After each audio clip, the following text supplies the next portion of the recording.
Hi there, my name's Corey, and I thought I'd take a little break from my normal DJ videos to post a quick comparison of these two helmets from 888. I have the Deep cover and the Certified Sweatsaver. I could not find a decent comparison of these online, so I figured I might post my own, might be helpful.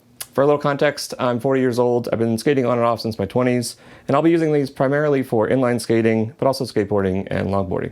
So let's dive in and take a closer look. So these are in two different sizes because my head measures exactly 23.5 inches and I wasn't sure what size to get. And I didn't see that the 888 website says to always order up if you're between sizes until after I placed my order. In any case, if you're on the edge of any measurements that they provide, I would recommend purchasing the next size up. Let's get started with the unboxing of the Sweatsaver. So it's important to note that this is the certified version, but there's also a non-certified model. So make sure you select the right one when you're purchasing. The packaging for this is a little less nice, which you'll see when I unbox the other one. The pads on the Sweatsaver are super cushy, great for absorbing sweat. The only thing that comes with it are a few cards that are usually attached. And then it comes with an extra pair of thicker pads. So it ships with the thinner pads, comes with a pair of thicker pads. Pads are really nice. I can see them being super absorbent on a hot day, and that's what all the reviews have said. And the pads on the Deep cover aren't too different, but aside from being too tight, the fit on this one is nearly perfect for me. It feels like a head hug. There's zero gaps on the sides. It feels super secure. If it was slightly bigger, I think it would fit just right for me. This is the matte black version. All right, and then let's switch over to the Deep cover.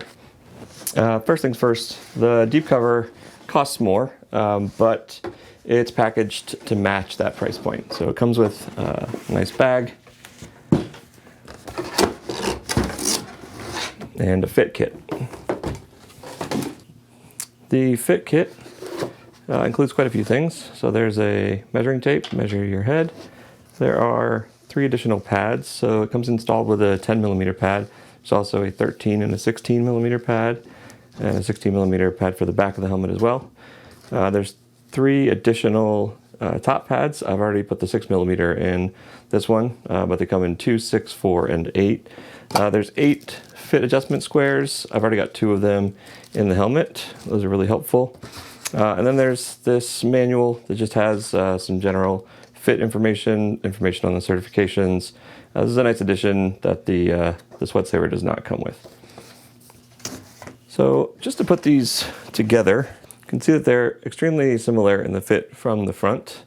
This edition of the Deep cover was the cheapest I could find on Amazon. This is the Keegan Palmer Signature Edition.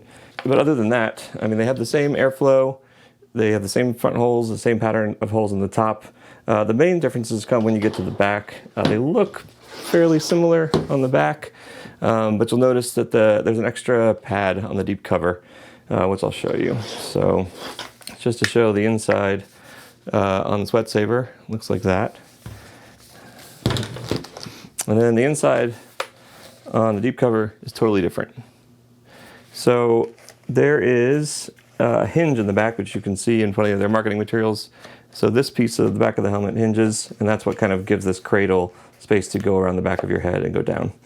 I will say that the strap on the Deep cover is a little bit nicer too, although it has the same adjustment points, but it does have the nice embroidered patches sewn into the straps. I didn't notice those being like annoying from the outside when wearing it either. I do want to point out one thing too with the fit here. The difference between the two, and this might be because this is the extra large / extra large, that this did have a little bit more space on the sides that I needed to fill in with these fit pads, which you can kind of see attached here. So that's where I noticed that there was some extra space on the side of my head versus the really tight hug of the Sweatsaver. But as soon as I put just one of those fit adjustment patches on each side, it felt like it fit like a glove. So really easy to adjust if you need to go a size up. I feel like with all the strap or all the pad adjustment options that you have to replace the ones that come with it, you can definitely find a fit that'll work for you if you have to go a size up. And just to show you a bit of the size difference, I will put this one here and kind of show this. This is the large extra large versus the extra large extra large in the Deep cover. the large, extra large Sweatsaver behind it, I mean, they are nearly identical, but I think the extra large, extra large of the deep cover is just slightly larger all around, but it's really hard to tell in person.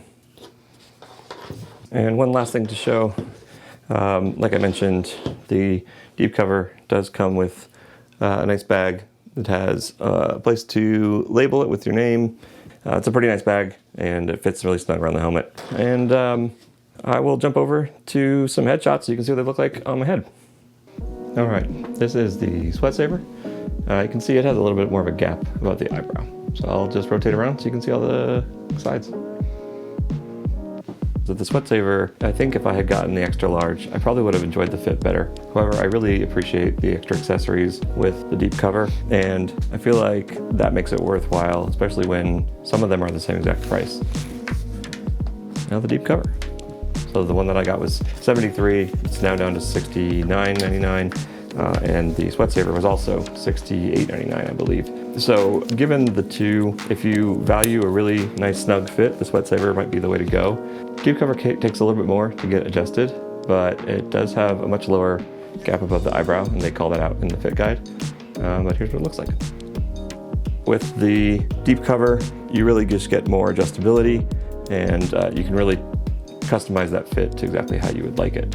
So, I think one of the nice things about the Sweatsaver is you can find certain models down at $48 on Amazon in the US. So if you're just needing something quick, you can't really go wrong with the Sweatsaver. But if you do find a good deal on the deep cover, I think it's a great option as well. All right, so final thoughts. This is a tough call. I think you really can't go wrong with either helmet. The deep cover definitely gives you more options and a nicer package. And, I think it's slightly less comfortable than the Sweatsaver. And, the Sweatsaver is a little more bare bones, but I don't think you need much in a helmet. I do wish that the Sweatsaver came with some of the fit adjustment squares. Those are really helpful, at least for the fit on this one, especially for different head sizes. That could be really beneficial. Same goes for the bag. It's just nice to have, but it's not essential. So I hope this was helpful. Give it a like if it was, and if you're into house music, which is what my videos usually are full of, subscribe for new mixes every month. And thanks for watching. Now get out there and skate.